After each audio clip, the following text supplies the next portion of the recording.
আসসালামু আলাইকুম। চেঞ্জিং সেন্টেন্সের প্লেলিস্টে তোমাকে স্বাগতম।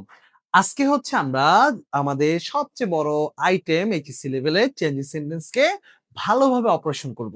তো চেঞ্জিং সেন্টেন্সে আজকে আমরা পড়ব হচ্ছে অ্যাফার্মেটিভ, নেগেটিভ। আমাদের চেঞ্জিং সেন্টেন্সে মোট ৫ টা ধাপ আছে। ১ম টা হচ্ছে এই ৫ টা ধাপ অগোছালো করে পড়লেই হয়। যেকোনো একটা আগে পড়লেই হয়। তবে আমি নিজে এই সিকোয়েন্সটা সাজাইছি যে ১ম এ আমরা শেষ করব অ্যাফার্মেটিভ, নেগেটিভ, তারপর আমরা শেষ করব assertive, interrogative, imperative, objective, exclamatory, তারপর আমরা পড়বো হচ্ছে ভয়েস, তারপরে পড়বো ডিগ্রি এবং সর্বশেষ পড়বো সিম্পল, কম্পাউন্ড, কমপ্লেক্স। আমরা সহজ থেকে আস্তে আস্তে কঠিনে যাব। ঠিক আছে? এখন এই চেঞ্জিং সেন্টেন্সের আসলে মেইন কাজটা কি জানো? চেঞ্জিং সেন্টেন্স, হ্যাঁ? মানে বাক্যটাকে চেঞ্জ করতে হবে। কিন্তু অর্থ কিন্তু চেঞ্জ করা যাবে না। আমি এইখানে এই স্লাইডগুলা সম্পূর্ণ কিছুটা আধুনিকতার মধ্যে পুরাতনের ছোঁয়া লাগাইছি।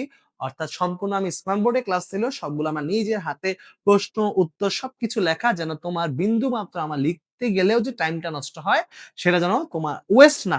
বুঝতে পেরেছ? আচ্ছা, তো চেঞ্জিং সেন্টেন্সে যে কথাটা বলতে চাচ্ছিলাম যে চেঞ্জিং সেন্টেন্সে সবসময় চেষ্টা করবা ধরো একটা বাক্য আমি অ্যাফার্মেটিভ কে নেগেটিভ করতেছি। কিন্তু তার মানে এই না যে অর্থটা অ্যাফার্মেটিভ থেকে নেগেটিভ হয়ে গেল। অর্থ ঠিক রাখতে হবে। চেঞ্জিং সেন্টেন্সের মেইন কথা হচ্ছে কি ঠিক রাখতে হবে? অর্থ ঠিক রাখতে হবে। কিন্তু বাক্যটাকে তুমি অ্যাফার্মেটিভ মানে বিভিন্ন যে বাক্য সেন্টেন্স এর স্ট্রাকচার আছে সেটা তুমি পরিবর্তন করলা। একটা বাক্যকে অ্যাফার্মেটিভ ভাবেও বলা যায়, একটা বাক্যকে নেগেটিভ দিয়েও প্রকাশ করা যায়। কিন্তু অর্থের পরিবর্তন করা যাবে না। তো চলো আমরা আমাদের প্রথম ধাপ অ্যাফার্মেটিভ, নেগেটিভ আজকে এই ভিডিওতে কমপ্লিট করি। আচ্ছা। তো দেখো আমরা আমাদের পড়ার সুবিধার্থে আমরা কয়েকটা পর্বে ভাগ করব। তো অ্যাফার্মেটিভ ও নেগেটিভ আসলে এই যে আমরা অ্যাফার্মেটিভ নেগেটিভ আসছে কই থেকে? মূলত আসছে হচ্ছে অ্যাসার্টিভ বাক্য থেকে, হ্যাঁ? অ্যাসার্টিভ বাক্যটা কি? অ্যাসার্টিভ বাক্য হচ্ছে সাবজেক্ট দিয়ে শুরু আর শেষে সবসময় কি থাকে বলতো? ফুল স্টপ থাকে। কি থাকে? ফুল স্টপ থাকে। ঠিক আছে? অ্যাসার্টিভ বাক্য হচ্ছে ২ ধরনের। একটা হচ্ছে অ্যাফার্মেটিভ যেটা হচ্ছে তোমার হ্যাঁ বোধক বা হা বোধক, নেগেটিভ সেটা হচ্ছে না বোধক। ঠিক আছে? তো আমরা আমাদের পড়ার সুবিধার্থে আমরা হচ্ছে অ্যাফার্মেটিভ নেগেটিভ কে ৩ টা পর্বে ভাগ করছি। ১ম পর্ব, ২য় পর্ব, ৩য় পর্ব। অর্থাৎ আমরা ১ম এ কোন একটা বাক্যকে অ্যাফার্মেটিভ টু নেগেটিভ বলো, নেগেটিভ টু অ্যাফার্মেটিভ বলো যেটাকে ইংলিশে ভাইস ভার্সা বলে। তো এইটা করতে হলে আমরা সবার আগে চেষ্টা করব ১ম পর্ব দিয়ে সলভ করা যায় কিনা। যখন আমরা দেখব যে না ১ম পর্ব দিয়ে সলভ করা যাচ্ছে না তখন হচ্ছে আমরা ট্রাই করব ২য় পর্ব দিয়ে সলভ করার। যখন আমরা দেখব ২য় পর্ব দিয়েও সলভ করা যাচ্ছে না তখন আমরা যাব হচ্ছে ৩য় পর্বে। ঠিক আছে? আচ্ছা। আচ্ছা ১ম পর্বের নাম কি? ১ম পর্বের নাম হচ্ছে শব্দের পরিবর্তন। অর্থাৎ নির্দিষ্ট একটা শব্দ পরিবর্তন করলেই সেটা অ্যাফার্মেটিভ থেকে নেগেটিভ হয়ে যাবে অথবা নেগেটিভ থেকে অ্যাফার্মেটিভ হয়ে যাবে। দেখো, আমি একটা জিনিস আগে থেকে বলে রাখি, আমরা পড়ব মূলত অ্যাফার্মেটিভ থেকে নেগেটিভ।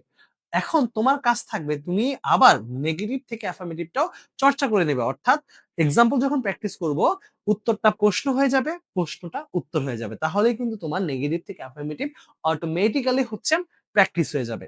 আচ্ছা, তো ১ নাম্বার আমাদের নিয়মটা কি? ১ নাম্বার নিয়ম হচ্ছে সেন্টেন্সে যদি অনলি বা অ্যালোন থাকে, তাহলে আমি কি দিয়ে নেগেটিভ করব? নান বার দিয়ে নেগেটিভ করব। কি দিয়ে বলো তো? নান বার দিয়ে। যেমন এই ক্ষেত্রে একটা ব্যাপার হলো যদি ব্যক্তি হয় তাহলে নান বার দিব। যদি বস্তু হয় তাহলে কি দিব? Nothing but. আর যদি সংখ্যা থাকে তাহলে নট মোর দেন অথবা নট লেস দেন। একই অর্থ, বেশি না, কম না। হ্যাঁ? একই অর্থ প্রকাশ করতেছে। ওকে। আমি যদি হচ্ছে এক্সাম্পল এ যাই, যেমন আল্লাহ অ্যালোন ক্যান হেল্প আস এটাকে নেগেটিভ করতে বলছে।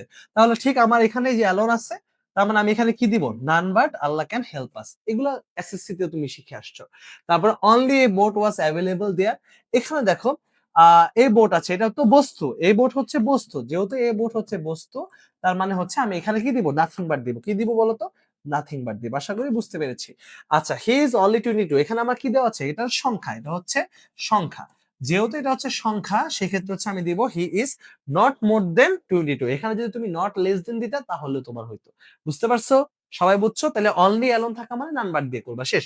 ব্যক্তি হলে নান বার, বস্তু হলে নাথিং বাট, সংখ্যা হলে নট মোর দেন বা নট লেস দেন। আচ্ছা, এবার আসি। সেটা হচ্ছে সেন্টেন্সে যদি মাস্ট থাকে, কি থাকে বলতো? মাস্ট। মাস্ট থাকলে হচ্ছে ক্যান নট বাট অথবা হচ্ছে ক্যান নট হেল্প দিয়ে হচ্ছে তোমার কি করতে হবে? নেগেটিভ করতে হবে। ঠিক আছে?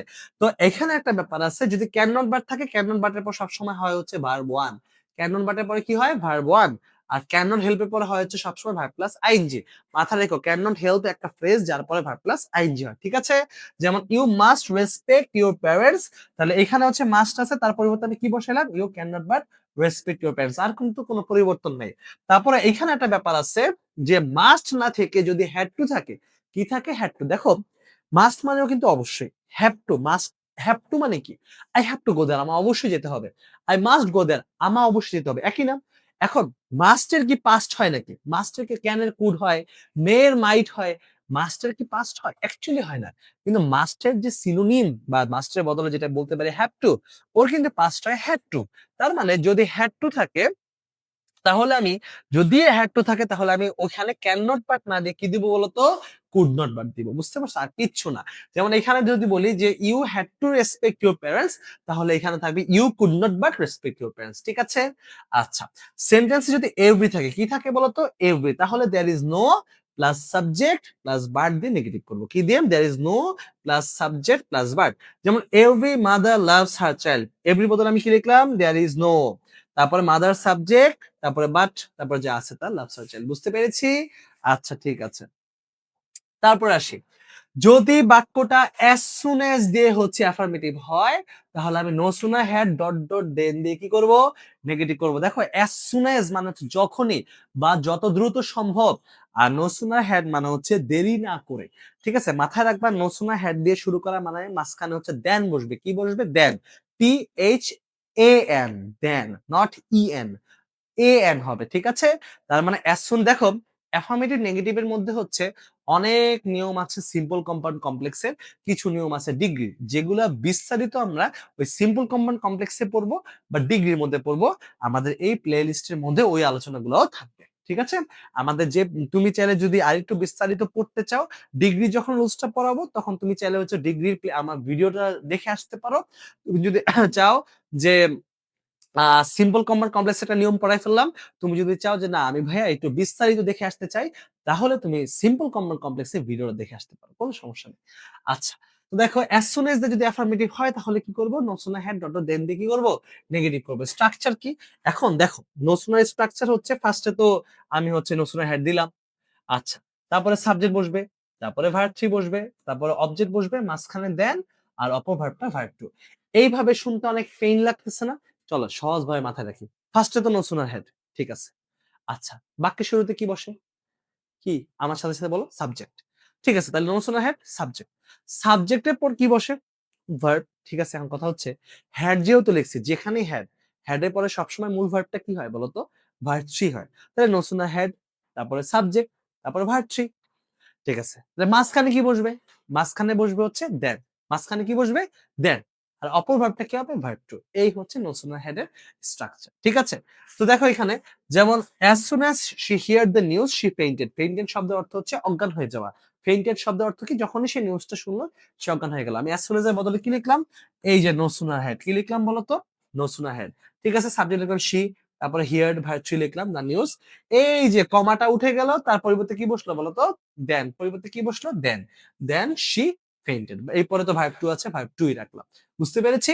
আচ্ছা ঠিক আছে, এবার আসে যে কেবল যেটা বললাম, সুপারলেটিভ ডিগ্রি দিয়ে যদি অ্যাফার্মেটিভ থাকে তাহলে আমি ওইটা কি দিয়ে নেগেটিভ করব, পজিটিভ ডিগ্রি দিয়ে। যদি সুপারলেটিভ ডিগ্রি দিয়ে হচ্ছে, কি বলছি, সুপারলেটিভ ডিগ্রি দিয়ে অ্যাফার্মেটিভ হলে পজিটিভ ডিগ্রি দিয়ে কি করব, নেগেটিভ করব। তো এখানে আমার একটু মাথায় রাখতে হবে পজিটিভ ডিগ্রি মানে কি। আমি আবারও বললাম, এটা বিস্তারিত শিখতে হলে আমার ডিগ্রি ভিডিওটা দেখো, ঠিক আছে। আচ্ছা, পজিটিভ ডিগ্রি মানে কি, অবশ্যই সেটা হয় নো আদার দিয়ে শুরু হবে, নাহলে কি ভেরি ফিউ দিয়ে শুরু হবে। এখন তুমি বলতে পারো যে ভাইয়া, মানে আমার আলটিমেটলি দেখো সুপারলেটিভ ডিগ্রি দিয়ে শুরু হলে আমি ওইটা পজিটিভ ডিগ্রি দিয়ে কেন নেগেটিভ করি বলতো, কারণ নো আদার দিয়ে শুরু হয়েছে মানে কি, নো শব্দটা আছে, তার মানে নেগেটিভ করা সম্ভব। ভেরি ফিউ, এখন তুমি বলতে পারো যে ভাই ভেরি ফিউ কি নেগেটিভ, ইয়েস, শুধু ফিউ শব্দটা হচ্ছে নেগেটিভ ওয়ার্ড। যখন এসএসসি তে কোশ্চেন পড়ছো না যে ফিউ কিন্তু নেগেটিভ ওয়ার্ড, ফিউ মানে হচ্ছে মানে নাই বললেই চলে, আর এ ফিউ মানে হচ্ছে অল্প কিছু বোঝায়, তার মানে ফিউ একটা কি ওয়ার্ড, নেগেটিভ ওয়ার্ড, তাই আমরা ভেরি ফিউটা দিতে পারি। পজিটিভ ডিগ্রি মানে কি, দুইটা একটা অ্যাডজেক্টিভের দুই পাশে কি থাকবে, এস থাকবে, অর্থাৎ S plus adjective plus S. আচ্ছা, তো আপাতত আমি আবারও বলতেছি বিস্তারিত ডিগ্রি নিয়মে আছে, যেমন Messi is the best player. আচ্ছা, যেহেতু এখানে শুধু দা দিয়ে শুরু হয়েছে, শুধু কি দিয়ে শুরু হয়েছে বলতো, দা দিয়ে শুরু হয়েছে, তাহলে আমি নো আদার দিব। যদি যদি ওয়ান অফ থাকতো তাহলে আমি ভেরি ফিউ দিতাম, যেটা আমার পাশের এক্সাম্পলে আছে। Messi is the best player, শুধু দা দিয়ে শুরু হয়েছে, নো আদার দিলাম। তারপরে কি আমি অবজেক্ট দিব, নো আদার প্লেয়ার। এখন নো আদার থাকা মানে হচ্ছে ভার্ব কি হবে, সিঙ্গুলার হবে, কি হবে, সিঙ্গুলার হবে, ইজ। এবার আসি হচ্ছে ওই যে বললাম পজিটিভ ডিগ্রি মানে হচ্ছে S plus adjective plus S, তাহলে এস বেস্টের পজিটিভ ফর্ম কি গুড, এস আর লাস্ট হচ্ছে সাবজেক্ট মেসি। ওকে, তো এরপরে আসি হচ্ছে he is one of the most brilliant students in the class. এখন দেখো এখানে হচ্ছে আমার কি হবে, যেহেতু ওয়ান অফ দা বলা আছে তাহলে হচ্ছে ভেরি ফিউ, কি দিলাম ভেরি ফিউ, এই যে ফিউ দিছি মানে নেগেটিভ করা হয়ে গেছে। তারপর অবজেক্ট দিব very few students in the class, no other থাকা মানে হচ্ছে ভার্ব সিঙ্গুলার হবে, ভেরি ফিউ থাকা মানে হচ্ছে ভার্ব প্লুরাল হবে।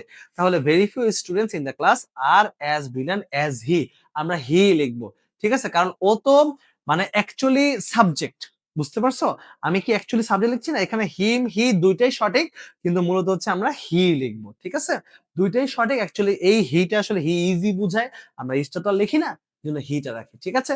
অনেকে বলে হিম লিখবো নাকি হি লিখবো, এটার মধ্যে একটা কনফিউশন তৈরি হয়, তুমি হি লিখবা, ঠিক আছে। আচ্ছা, তো এরপরে আসে হচ্ছে আমাদের আমরা তো অলরেডি হচ্ছে 4-5 নাম্বার নিয়ম পড়ে ফেলেছি। এখন আমরা পড়বো হচ্ছে আমাদের 6 নাম্বার নিয়মটা, ডিগ্রির নিয়ম, ঠিক আছে। তো সেটা হচ্ছে কম্পারেটিভ ডিগ্রিতে যদি লেস ডট ডট দেন থাকে, লেস ডট ডট দেন, লেস মানে কি কম না, মূল কথা হচ্ছে এখানে দেন আছে। আচ্ছা, দেন থাকা মানেই তো তুলনা, আর দেন থাকা মানেই তো কম্পারেটিভ, ঠিক আছে, তুলনা বোঝায় এর চেয়ে লম্বা, এর চেয়ে ছোট, যে কজন আছে তার মধ্যে এ ছোট এ বড়, তার মানে দেন আছে। তো লেস ডট ডট দেন মানে কি বলতো, লেস ডট ডট দেন মানে হচ্ছে কম। হ্যাঁ, থাকলে অ্যাফার্মেটিভ করতে হলে তার পরিবর্তে দেখো একদম ফিক্সড, যদি লেস এইটাও সেম, যদি মানে সবকিছু নেগেটিভ করব পজিটিভ দিয়া, সুপারলেটিভ কে মানে কোনো কিছু যদি সুপারলেটিভ দ্বারা অ্যাফার্মেটিভ হয়, ওইটা আমরা নেগেটিভ করব কি দিয়ে, পজিটিভ দিয়ে। যদি কোনো কিছু কম্পারেটিভ দ্বারা অ্যাফার্মেটিভ হয়, ওইটাও আমি নেগেটিভ করব কি দিয়ে, পজিটিভ দিয়ে। তো দেখো এখানে কি বলছে, কম্পারেটিভ ডিগ্রি দেয়া অর্থাৎ লেস ডট ডট দেন দিয়ে যদি অ্যাফার্মেটিভ হয়, তাহলে আমি তার পরিবর্তে not plus S plus adjective plus S S দিয়ে কি করবো, নেগেটিভ করবো, জাস্ট ওই জায়গাটা নট নিয়ে আসবো। দেখো একদম সহজ সিস্টেম, ওইখানে নট নিয়ে আসবো। আর হচ্ছে দুই, আমরা তো জানি পজিটিভ ডিগ্রি মানে কি, পজিটিভ ডিগ্রি মানে হচ্ছে মাঝখানে অ্যাডজেক্টিভ আছে, দুই পাশে এস আছে, শেষ, এটা তো আমার করতেই হবে। আর জাস্ট লেস থাকার কারণে নট লিখবো, আর কোনো পরিবর্তন নাই। যেমন lion is less ferocious than tiger, ferocious মানে হচ্ছে হিংস্র, এটা মানে কি, মানে অর্থ বুঝ, আমি আবার বলছিলাম যে চেঞ্জিং সেন্টেন্স মানে তোমার যেন দিন শেষে অর্থের কোনো পরিবর্তন না হয়। তুমি সেন্টেন্সে স্ট্রাকচার পরিবর্তন করতে পারো, অর্থের কিন্তু কোনো পরিবর্তন করতে পারবা না। Lion is less ferocious than tiger মানে কি, মানে লায়ন সিংহের চেয়ে কম হিংস্র। তার মানে আমি দুই ভাবে একটা গ্রামাটিক্যাল টার্ম দিয়েও বুঝাই, আবার বাংলা দিয়েও বুঝাচ্ছি। তাহলে আমি লায়নের জায়গায় লায়ন লায়ন রাখছি, লায়ন ইজ রাখছি, এই যে নট লিখলাম, তারপর ফেরোশাস এই যে এস অ্যাডজেক্টিভের পজিটিভ ফর্ম এস, টাইগার, বুঝতে পারছি, তার মানে কি, এটা মানে হচ্ছে লায়ন টাইগারের মতো ফেরোশাস না, হিংস্র না, তার মানে কম, বুঝতে পেরেছো। আচ্ছা, এবার আসি, যদি শুধু দেন বা মোর ডট ডট দেন থাকে, দেখো আহ লেস ডট ডট দেন মানে কম, মোর ডট ডট দেন মানে কিন্তু বেশি, এটা আমরা জানি, আবার শুধু দেন মানেও কিন্তু বেশি। কিভাবে, he is taller than me, সে আমার চেয়ে লম্বা। আবার ধরো, বুঝতে পারছো কি বলছি, তাই শুধু দেন থাকা মানেও কি বেশি বোঝাচ্ছে না, আলটিমেটলি সেম। যদি শুধু দেন থাকে বা মোর ডট ডট দেন থাকে, তাহলে একদম আগে লেসের মতোই সিস্টেম, খালি সাবজেক্টটা পরে বসবে, অবজেক্টটা আগে বসবে। কি বলছি, সাবজেক্টটা কি, সাবজেক্টটা পরে আর অবজেক্টটা কি আগে, আর বাকি সব কি একই। যেমন ধরো he is taller than me, আচ্ছা, তাহলে মি এই যে এটাকে তো আগে লিখতে হবে, লিখলাম আই, আয়ের সাথে এম হয়, ওই যে বললাম নট টট তো সবই থাকবে, সে আমার চেয়ে লম্বা, তার মানে আমি তার মতো লম্বা না, এটাই তো। তুমি যদি বাংলাও চিন্তা করো, সে আমার চেয়ে লম্বা, তাহলে আমি তার মতো লম্বা না, তাহলে I am not as tall as he. এখানে কোনটা লেখা উত্তম, হি লেখাই উত্তম, তুমি হি লিখবা, হিম লিখলেও কাটবে না, ঠিক আছে। ওকে, তবে মডার্ন বইগুলোতে বেশিরভাগ বইগুলোতে হি ব্যবহার করা হয়, কারণ এটা হি ইজ বুঝায়, ইজটা আমরা লিখি না। আচ্ছা, এবার আসি একটা মানে অ্যাফার্মেটিভ নেগেটিভ এর মধ্যে হচ্ছে সিম্পল কম্পাউন্ড কমপ্লেক্সের একটা নিয়ম। এই 8 নাম্বার নিয়মটা যদি তুমি বিস্তারিত দেখতে চাও, তাহলে হচ্ছে আমার সিম্পল কম্পাউন্ড কমপ্লেক্সের ভিডিও দেখতে হবে। আমি আবারও বললাম, আমি চেঞ্জিং সেন্টেন্সটা তোমাদের একটু অন্যভাবে পড়াবো, তথাকথিত বই, তথাকথিত স্যার, তথাকথিত অফিসিয়াল রুলস এর বদলে আমি তোমাকে স্ট্র্যাটেজি শেখাবো। কারণ মানে আমি তোমাকে এতটাই চেঞ্জিং সেন্টেন্স এত বেশি পড়াবো যে তোমার এইচএসসি প্লাস অ্যাডমিশন লাগবেই না, বুঝতে পারছো। কিন্তু আমি অনেক বেশি স্ট্র্যাটেজি ফলো করবো, আমার সাথে থাইকো, তোমার পড়তে অনেক সুবিধা হবে, অনেক ভালো লাগবে, ঠিক আছে। দেখো, two dot dot two, two dot dot two দিয়ে যদি অ্যাফার্মেটিভ হয়, তাহলে সো ডট ডট দিয়ে কি হবে? নেগেটিভ হবে। আমি আবারও বললাম, এটা বিস্তারিত আমি সিম্পল কম্পাউন্ড কমপ্লেক্স ক্লাসে আলোচনা করব। ঠিক আছে, আমার এই ভিডিও লিস্টে প্লে লিস্টেই থাকবে। আচ্ছা, তো দেখো, টু ডট ডট টু দিয়ে যদি অ্যাফার্মেটিভ হয়, তাহলে সো ডট ডট দিয়ে কি হবে? নেগেটিভ হবে। স্ট্রাকচারটা কি? সাবজেক্ট প্লাস সাবজেক্টের পর ভার্ব ওয়ানও হইতে পারে, ভার্ব টু হতে পারে। তারপরে অবশ্যই সো ডট ডট দিয়ে থাকবে, তারপরে subject plus so dot dot that মানে হচ্ছে হয় ক্যান নট নইলে could not. So dot dot that মানে হচ্ছে কি, এখানে বলতো হয় ক্যান নট তাহলে কি কুড নট। এখন কথা হচ্ছে ভাই আমি ক্যান নট দিব নাকি কুড নট দিব, তার ডিপেন্ড করবে হচ্ছে তার আগের ভার্বের উপর। আগের ভার্বটা যদি ভার্ব ওয়ান হয় তাহলে ক্যান নট, আগের ভার্বটা যদি ভার্ব টু হয় তাহলে কি বলতো কুড নট। আর মরালস এর পর সবসময় কি হয়? Verb one. আর অবজেক্টের মধ্যে থাকবে। যেমন the students are too lazy to write the class note. তারা এতটাই অলস যে তারা ক্লাসে লিখতে চায় না। নেগেটিভ। দেখো, টু ডট ডট টু এটা অ্যাফার্মেটিভ আছে। এখন আমরা দ্য স্টুডেন্টস আর এই টু এর বদলে সো লিখলাম, the students are so lazy, তারপরে টু এর বদলে দ্যাট লিখলাম, সো লেজি দ্যাট।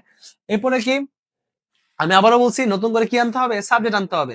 কি আনতে হবে? সাবজেক্ট আনতে হবে। তাহলে সো লেজি দ্যাট, এই যে দেখো স্টুডেন্ট কি দে না, স্টুডেন্টদের প্রোনাউন কি বলো তো? দে। দে। এখন কথা হচ্ছে এখানে, এখানে কি ছিল? আর ছিল না, এখানে ছিল হচ্ছে আর। তা যেহেতু এখানে আর ছিল, তার মানে এখানে প্রেজেন্টে আছে, তাহলে এখানে কি বসবে? They can not write the class. বুঝতে পারছো? আশা করি বুঝতে পারছি। আচ্ছা, লাস্ট একটা বোথ ডট ডট দেন যদি অ্যাফার্মেটিভ হয়, তাহলে নট অনলি বাট অলসো দিয়ে কি হবে? নেগেটিভ। অর্থাৎ বোথের বদলে হচ্ছে নট অনলি বসবে, আর এন্ড এর বদলে হচ্ছে বাট অলসো বসবে। অর্থাৎ Shakib Al Hasan is both a player and a businessman. Negative করতে বলছে, তাহলে আমি জাস্ট কি করছি? জাস্ট বোথের বদলে নট অনলি দিলাম, যে Shakib Al Hasan is not only a player but also a businessman. বুঝতে পারছি? ওকে। তো এখন দেখো, এই যে আমাদের এই যে ৮টা নিয়ম আমরা পড়লাম, হ্যাঁ? ৮টা নিয়ম যে আমরা পড়লাম, এইগুলো ছিল হচ্ছে প্রথম পর্ব। প্রথম পর্বটা কি? সেটা হচ্ছে এই মানে এই শব্দগুলা টু ডট ডট টু ছিল, তার বদলে সো ডট ডট দ্যাট লিখছি। অনলি অ্যালোন ছিল, নান বাট নাথিং বাট লিখছি। তারপরে হচ্ছে এই যে মাস্ট ছিল, ক্যান নট বাট লিখছি। নট অনলি ছিল, sorry both dot dot and ছিল, নট অনলি বাট অলসো লিখছি। তারপর লেস ডট ডট দেন ছিল, not plus S plus adjective plus S লিখছি। অর্থাৎ নির্দিষ্ট একটা শব্দ অ্যাফার্মেটিভ ছিল, নেগেটিভ আমি ঠিক ওই নির্দিষ্ট শব্দের এগেইনস্টে আরেকটা শব্দ চেঞ্জ করছি। এইটা হচ্ছে আমার ফার্স্ট টার্গেট থাকবে। ঠিক আছে? প্রথম টার্গেট থাকবে আমি কোন একটা বাক্য যদি অ্যাফার্মেটিভ থেকে নেগেটিভ, অথবা আমি আশা করি তোমরা উত্তরটা প্রশ্ন আর প্রশ্নটা উত্তর ভাবলেই তুমি নেগেটিভ থেকে অ্যাফার্মেটিভ পারবা। এখন কথা হচ্ছে দ্বিতীয় পর্ব। দ্বিতীয় পর্বের নাম হচ্ছে নট প্লাস অথবা নট অথবা নেভার প্লাস বিপরীত করা। তার মানে প্রথম যে কথাটা এখানে বলছি, যখন প্রথম পর্ব দিয়ে সলভ করা যাবে না, তখনই দ্বিতীয় পর্ব ফলো করতে হবে। তুমি সবার আগে ট্রাই করবা যে কোনো কিছু প্রথম পর্ব দিয়ে সলভ করা যায় কিনা। যখন প্রথম পর্ব দিয়ে সলভ করা যাচ্ছে না, তখন তুমি দ্বিতীয় পর্ব নিয়ে আসবা। দ্বিতীয় পর্বটা স্ট্রাকচার আমরা স্টেপ বাই স্টেপ যাই। প্রথমে তো সাবজেক্ট বসবে। এরপর আসি, যদি অক্সিলারি ভার্ব থাকে তার সাথে কি যুক্ত করবা? নট। কারণ আমি তো বলছি দ্বিতীয় পর্ব মানে কি? নট অথবা নেভার প্লাস কি? ওই পরবর্তী শব্দটাকে বিপরীত করা। তার মানে আবার মাইনাস মাইনাসে প্লাস হয়ে গেল।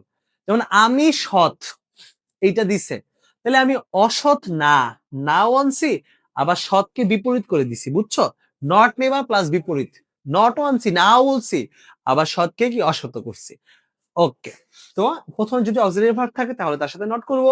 আর যদি মেইন ভার্ব থাকে তাহলে ওই মেইন ভার্ব অনুযায়ী do not, does not. Verb on থাকলে ডু নট। ভার্ব অন এর সাথে যদি এস বাই এস যুক্ত থাকে তাহলে আমি এটাই করব ডাজ নট। আর যদি ভার্ব টু থাকে তাহলে করব ডিড নট। আর মাথায় রাখবা do not, does not, did not এর পরে সবসময় মূল ভার্ব কি হয়? Verb one. আর ফোকাসড ওয়ার্ড, সেই ফোকাসড ওয়ার্ডটা অ্যাডজেক্টিভ হইতে পারে, ভার্ব হইতে পারে, মানে অ্যাকচুয়ালি যে ওয়ার্ডটাকে তোমার বিপরীত করতে হবে ওইটার নাম দিয়েছি আমি কি বলতো? ফোকাস ওয়ার্ড, যেটাকে বিপরীত করতে হবে। ওই ফোকাস ওয়ার্ডটাকে বিপরীত করতে হবে। বিপরীত আবার দুই ভাবে করা যায়। একটা হচ্ছে ফুল ওয়ার্ড চেঞ্জ, আর একটা হচ্ছে প্রিফিক্স। কি বলছি? একটা হচ্ছে হয় ফুল ওয়ার্ড চেঞ্জ করতে হবে, না প্রিফিক্স। যেমন আমি যদি তোমাকে বলি, ধরো হচ্ছে হ্যাপি, হ্যাপির কিন্তু বিপরীত দুই ভাবে করা যায়। একটা হচ্ছে আনহ্যাপি দিয়ে, আরেকটা হচ্ছে স্যাড দিয়ে। বলো তো তুমি কোনটা করবা? তুমি অবশ্যই হচ্ছে ফুল ওয়ার্ড চেঞ্জ করার ট্রাই করবা। মানে প্রিফিক্স দিয়ে বিপরীত করাটা হচ্ছে এক ধরনের পুয়ার বিহেভিয়ার। এক ধরনের কি বিহেভিয়ার? Poor behaviour. মানে তুমি ঠেকায় পড়লে হচ্ছে প্রিফিক্স সেট করবা, আদারওয়াইজ হচ্ছে ফুল ওয়ার্ড চেঞ্জ করার ট্রাই করবা। ঠিক আছে? আর প্রয়োজনে আমাদের কিসের পরিবর্তন হবে? আর্টিকেলের। স্বাভাবিক। ধরো এই মেইন ওয়ার্ড যে ওয়ার্ডটা অ্যাফার্মেটিভ ছিল সেটা হচ্ছে সামহাউ হলো কনসোনেন্ট দিয়ে শুরু ছিল, এই জন্য এই দিছি। কিন্তু তুমি যখন বিপরীত করলা তখন সেটা ভালো লেগে গেছে, তাহলে তো এন হবেই। বুঝছো? আর মাথায় রাখবা যদি ভেরি থাকে তাহলে শেষে অ্যাটল লিখে দিবা, আর অলওয়েজ থাকলে কি লিখবা বলো তো? নেভার লিখবা। মানে আদারওয়াইজ সব ক্ষেত্রে নট, কিন্তু যদি অ্যাফার্মেটিভ বাক্যটার মধ্যে অলওয়েজ থাকে তাহলে কি করবা? নেভার। হয় স্টেপ গুলো হয়তো একটু পেইনফুল লাগতেছে, চলো আমরা এক্সাম্পলে যাই তাহলে বুঝতে সহজ হবে। আচ্ছা, যেমন ধরো এখানে দেখো, এখানে একটা কথা বলে রাখি, আমরা কিন্তু বলি না যে কোশ্চেন অনেক হার্ড হইছে, হার্ড হইছে, আবার আমরা বলি কোশ্চেন অনেক ডিফিকাল্ট হইছে। অ্যাকচুয়ালি কোনটা সঠিক বলো তো? অ্যাকচুয়ালি হচ্ছে সঠিক হচ্ছে তোমার ডিফিকাল্ট। দেখো, হার্ড মানে শক্ত, ডিফিকাল্ট মানে কঠিন, এগুলো কিন্তু প্যাচ লাগে। হার্ড মানে শক্ততা, মানে হার্ডের বিপরীত কিন্তু সফট। হার্ডের বিপরীত কি বলতো? সফট। আর ডিফিকাল্ট মানে হচ্ছে কঠিন। ডিফিকাল্টের বিপরীত কি বলতো? ইজি। অনেক সময় আমরা ভুলটা করি কি, আমাদেরকে হার্ড দিয়ে দেয়, আমরা ওটা হচ্ছে ইজি লিখে ফেলি আর ভুলটা করি, বুঝছো? হার্ড মানে শক্ত, সফট মানে নরম, ডিফিকাল্ট মানে কঠিন, ইজি মানে সহজ। এটা মাথায় রেখো, ভুল করা যাবে না। তো দেখো, it is difficult to do, এটা খুব করা কঠিন। তাহলে আমার এখন কাজ কি? দেখো তো, এটা কি প্রথম পর্বতে সলভ করা যায় কোনো কিছু দিয়ে? না। তাহলে দ্বিতীয় পর্বে যাব। এখন দ্বিতীয় পর্ব মানে কি? বিপরীত করা যায় কিনা ফোকাস ওয়ার্ডকে? অবশ্যই ডিফিকাল্ট এর বিপরীত করা যাচ্ছে ইজি। তার মানে আমি দ্বিতীয় পর্বে যাব। ইট ইজ নট, এই যে নট লিখলাম, আর ডিফিকাল্ট এর বিপরীত লিখলাম ইজি, আর কোনো চেঞ্জ নাই। ইট ফেল্ট ভেরি হার্ড, খুব শক্ত, মানে ইয়া লাগতেছে, শক্ত লাগতেছে। তার মানে এখন ফেল তো ভার্ব টু, এই জন্য হচ্ছে আমি কি দিলাম? ডিড। মূল যেহেতু ফেলড আছে, এই জন্য মূল ভার্ব থাকলে ডিড নট লিখবো। যেহেতু ভার্ব টু আছে, do not does not did not আসবে। ভার্ব টু থাকার কারণে ডিড নট। আর ডু নট, আমরা জানি do not does not did not এর পরে কি হয় বলতো? ভার্ব ওয়ান হয়, তাহলে ফিল লিখলাম। আর হার্ড এর বিপরীত কি? সফট। আর লাস্টে ভেরি থাকার কারণে at all. He is always interested about reading books, negative. আচ্ছা, এখন কথা হচ্ছে ইন্টারেস্টেড মানে কি? আগ্রহী। আর এইটা বিপরীত কি? উদাসীন হবে না? এটা বিপরীত কি হবে? উদাসীন। এই উদাসীনের কিন্তু হচ্ছে কয়েকটা ইংলিশ আছে, যেমন অ্যাপ্যাথি, ইনডিফারেন্ট, এগুলো কিন্তু ইন্টারেস্টের বিপরীত শব্দ। তার মানে এখানে লিখতে হবে হি ইজ, অলওয়েজ থাকলে তো নেভার লিখলাম, দেখো নট লিখি নেই। আর এই যে ইন্টারেস্টেড ইনডিফারেন্ট লিখলাম অ্যাবাউট রিডিং বুকস। এই যে arsenic is a harmful substance, substance মানে হচ্ছে পদার্থ, হার্মফুল মানে হচ্ছে ক্ষতিকর, তাহলে কি? Is not a. এখন এই যে ইউজফুল, এখানে ব্যাপার আছে। ইউ এর উচ্চারণ যদি হচ্ছে আয়ের মতো হয় তাহলে স্বাভাবিকভাবে এন হবে, আর যদি ইউ এর উচ্চারণ ইউ এর মতোই হয় তাহলে হচ্ছে এ হবে। ঠিক আছে? তাহলে ইজ নট এ, হার্মফুল মানে ক্ষতিকর, তার মানে এটা উপকারী হবে, এটা বেনিফিশিয়াল বা ইউজফুল, যে কোনো একটা কিছু লিখতে পারো। ঠিক আছে? বুঝতে পারছি আমরা? বুঝছি তো? ওকে, ক্লিয়ার। এই হচ্ছে আমার দ্বিতীয় পর্ব ছিল। এরপর আসে তৃতীয় পর্ব। মানে তৃতীয় পর্বের নাম হচ্ছে নেগেটিভ ইন্টারোগেটিভ। আমাদের যে একটা আছে না অ্যাফার্মেটিভ, অ্যাসার্টিভ ইন্টারোগেটিভ যে টপিকটা আছে, ওইটার মধ্যে আমি এটা পড়াবো। মানে অ্যাসার্টিভ ইন্টারোগেটিভ যে টপিকটা আছে, ওইটার মধ্যে আমি এটা পড়াবো। কিন্তু এটা আমাদের আবার বললাম না, অ্যাফার্মেটিভ নেগেটিভটা আসলে সবকিছু কম্বিনেশন। এটা অ্যাকচুয়ালি লাস্টে পড়ানো উচিত। কিন্তু আমরা সবসময় শুরুতে পড়ি কেন? এটা সহজ সহজ লাগে তাই। হ্যাঁ, তুমি আমার উপর বিশ্বাস রাখতে পারো। আমার মনে হয় যে সিম্পল কম্পাউন্ড কমপ্লেক্স এই বাংলাদেশে সবচেয়ে ভালো আমি ইনশাআল্লাহ পড়াইতে পারবো। আমি তোমাদের একদম বেসিকটা বলবো। মানুষ সিম্পল কম্পাউন্ড কমপ্লেক্সে ভয় পায় না। আমি তোমাকে দেখাবো যে সিম্পল কম্পাউন্ড কমপ্লেক্স আসলে রুট কি, তুমি নিজে বাক্য বানায় ক্রিয়েট করতে পারবা। ভয় তো পাবাই না, নিজে ক্রিয়েট করতে পারবা। নিজে ক্রিয়েটর হবা একটা সিম্পল বাক্যের, কম্পাউন্ড বাক্যের, কমপ্লেক্স বাক্যের। ঠিক আছে? যাই হোক, আমরা যেখানে ছিলাম এখানে আসি তৃতীয় পর্ব। তৃতীয় পর্বটা হচ্ছে তোমার নেগেটিভ ইন্টারোগেটিভ। মানে এখানে আমি মজা ছলে লিখছি, যখন প্রথম পর্ব দিয়েও পারবা না কোনো বাক্য, দ্বিতীয় পর্ব দিয়েও পারবা না, তৃতীয় পর্ব তখন আমাদের কোথায় যেতে হবে বলতো? দেন তৃতীয় পর্বে যেতে হবে। যেমন ধরো হি ইজ আ স্টুডেন্ট, প্রথম পর্ব কোন ওয়ার্ডটা চেঞ্জ করবা? করা যায় না। আবার হি ইজ স্টুডেন্ট, দ্বিতীয় পর্ব হি ইজ নট এ, কোনো ফোকাস ওয়ার্ড নাই, চেঞ্জ করবা। তার মানে এই যে হি ইজ আ স্টুডেন্ট, এটাকে আমার কি করতে হবে? তৃতীয় পর্ব অর্থাৎ নেগেটিভ ইন্টারোগেটিভ করতে হবে। বুঝতে পেরেছো? তো দেখো এখানে, তো এই যে এটাই বলছিলাম এখানে যে এই মানে তৃতীয় পর্ব নেগেটিভ ইন্টারোগেটিভ হচ্ছে আমাদের অ্যাসার্টিভ ইন্টারোগেটিভিটি একটা কি, একটা অংশ। বুঝতে পারছো? তো যাই হোক, আমরা সরাসরি স্টেপে চলে যাই। যখন আমরা নেগেটিভ ইন্টারোগেটিভ করব, তখন আমরা অক্সিলারি ভার্বের সাথে কি যুক্ত করব? নট যুক্ত করব। কি যুক্ত করব? নট। অক্সিলারি ভার্বের সাথে নট যুক্ত করব, এবং মেইন ভার্ব থাকলে হচ্ছে আমি ডোন্ট, ডাজন্ট, যদি ভার্ব ওয়ান এর সাথে third person S by S যুক্ত হয় তাহলে ডাজন্ট, আর ভার্ব টু থাকলে ডিডন্ট দিব। ঠিক আছে? এরপরে সাবজেক্ট দিব। মেইন ভার্ব, যদি আমাদের মেইন ভার্ব থাকে, আমরা জানি ডু নট, ডাজ নট, এর পর ভার্ব ওয়ান হয়, ভার্ব ওয়ান লিখবো, তারপর বাকি অংশ, এবং শেষে কি? প্রশ্নবোধক। ঠিক আছে? তো এখন দেখো, লাভ বা লাইক থাকলে আবার নেগেটিভ ইন্টারোগেটিভ করতে হয়। আমাদের যেমন ধরো আই লাভ মাই কান্ট্রি, এটা চাইলে তুমি বলতে পারো I do not hate my country, এটা ভুল, এটা সাংঘর্ষিক হয়ে যায়। এটার জন্য এক্সট্রা বললাম। যদি লাভ থাকে তখন আমার এরকম হবে, don't I love my country. বুঝতে পারছো? যেমন আচ্ছা, যেমন হি লাভস হিজ কান্ট্রি। দেখো, লাভস আছে, আমি দ্বিতীয় পর্বে যাব না, নেগেটিভ ইন্টারোগেটিভই করব, তৃতীয় পর্ব দিয়ে করব। এখন আমার স্টেপ কি? ফার্স্ট স্টেপ হচ্ছে অক্সিলারি ভার্ব প্লাস নট, অথবা মেইন ভার্ব থাকলে ডোন্ট, ডাজন্ট, ডিডন্ট। এখন মেইন ভার্ব আছে, আবার এস বাই এস আছে, তাহলে কি বলবে? ডাজেন্ট।